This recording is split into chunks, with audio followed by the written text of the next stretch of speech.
मई 2022 छत्तीसगढ़ की राजधानी रायपुर एक सरकारी अगस्टा 109 हेलीकॉप्टर आसमान से सीधे जमीन पर आ गिरता है और इस हादसे में 2 पायलटों की जान चली जाती है। लेकिन असली कहानी इस हादसे के बाद शुरू होती है। एक ऐसी कहानी जिसमें सवाल हैं, साजिश की बू है और शायद किसी खास को बचाने की पूरी कोशिश है। नमस्कार, आप देख रहे हैं बाय न्यूज इंडिया।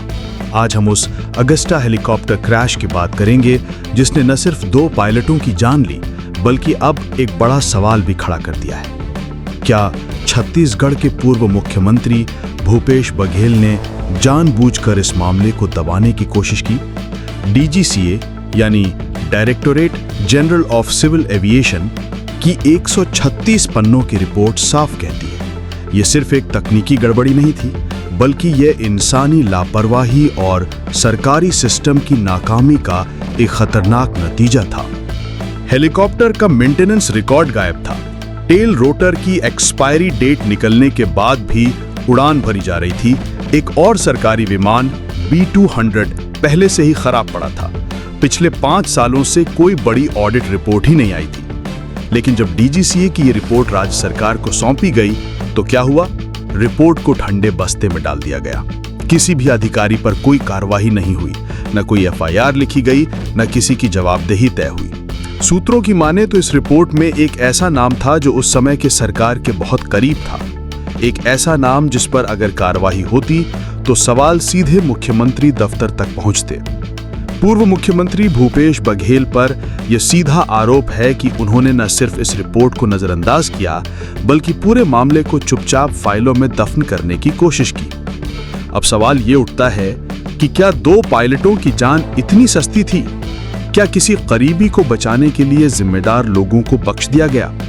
अब जब छत्तीसगढ़ में सरकार बदल चुकी है और मुख्यमंत्री विष्णुदेव साय हैं तो लोगों की उम्मीदें भी नहीं हैं।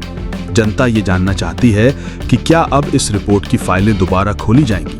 क्या लापरवाह अधिकारियों पर कार्रवाई होगी या फिर ये रिपोर्ट भी पिछली सरकार की तरह धूल खाती रहेगी? आपको याद होगा रमन सिंह के कार्यकाल में भी एक सरकारी हेलीकॉप्टर क्रैश हुआ था, लेकिन उस समय जांच हुई थी और सिस्टम में सुधार भी किए गए थे।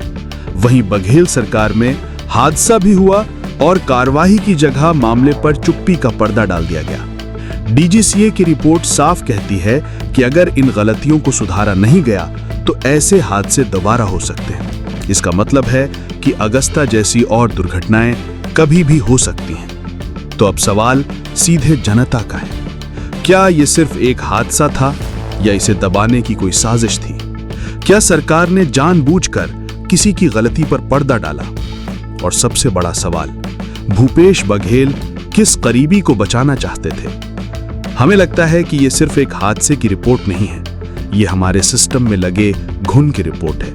नई सरकार के लिए ये एक बड़ी परीक्षा है, सिस्टम को साफ करने की और दोषियों को सजा दिलाने की। भरोसा तोड़ना बहुत आसान होता है, लेकिन उसे वापस पाने के लिए हिम्मत चाहिए। अब देखना यह है कि नई सरकार इस मामले पर क्या कदम उठाती है या फिर ये भी एक और बंद फाइल बनकर रह जाएगी। ये सिर्फ एक हादसा नहीं था, ये सवाल सिस्टम की साख का है। अगर आपको ये जानकारी पसंद आई हो तो इस वीडियो को लाइक करें और हमारे चैनल को सब्सक्राइब करना न भूलें ताकि आप कोई भी अपडेट मिस ना करें। कमेंट्स में हमें बताएं कि आप इस पूरे मामले पर क्या सोचते हैं।